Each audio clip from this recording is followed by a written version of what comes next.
I'm wanting to do my video on why parents of young children need to recognize the signs of the MacDonald Triad. So the three signs in the MacDonald Triad are animal cruelty, which is the most common amongst serial killers, bedwetting, and fire setting. So I'm going to have my dad, who is a former sociology teacher at Airline High School, explain more in depth about the MacDonald Triad, why people think it's a myth, why some people believe it, and go into further detail of the childhood past of well-known serial killers. My dad explains in this email that John MacDonald was the first to introduce this triad. He was the first to state that if someone exhibits at least two of the behaviors, that could be an indicator of violent tendencies to come. But others disagree, noting that some serial killers don't show any of these signs. Examples of one that support MacDonald's theory are the co-ed butcher, who exhibited all three signs, the BTK killer, who used to bound small animals, the Milwaukee cannibal, who used to dissect or take apart animals as a kid, Son of Sam, who killed small animals and enjoyed setting fires, and the Boston Strangler, who used small animals for archery practice. But other serial killers did not show these signs, examples being Ted Bundy, John Wayne Gacy, and Aileen Wuornos. They followed different paths to becoming a serial killer.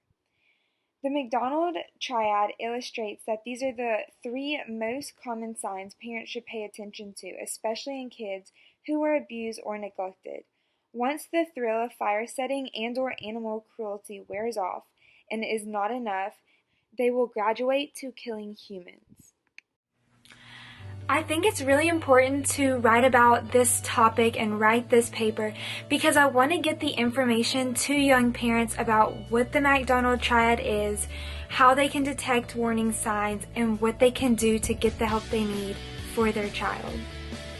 There are a handful of researchers that put information out there saying that these warning signs could be caused by a stressed child or one with a development disability who just needs help. And so my concern is that parents might hear what these researchers are saying and think that it may be just a phase their child is going through and not think too much of it. So based on research that I have already done, I found that if a child exhibits at least two signs in the triad, that they are sadly more likely to become a serial killer in their adult life. And in my paper, I want to explain that if a child is ages 1 through 6 and their parents discover that they are either being cruel to animals, fire settings, or bedwetting, I feel that this is such a young age and that parents should take on the responsibility to talk to their child themselves and explain to them and teach them right from wrong. Now, when a child is ages 6 through 12, I feel that they are older at this point and they should be able to decipher what is right from what is wrong.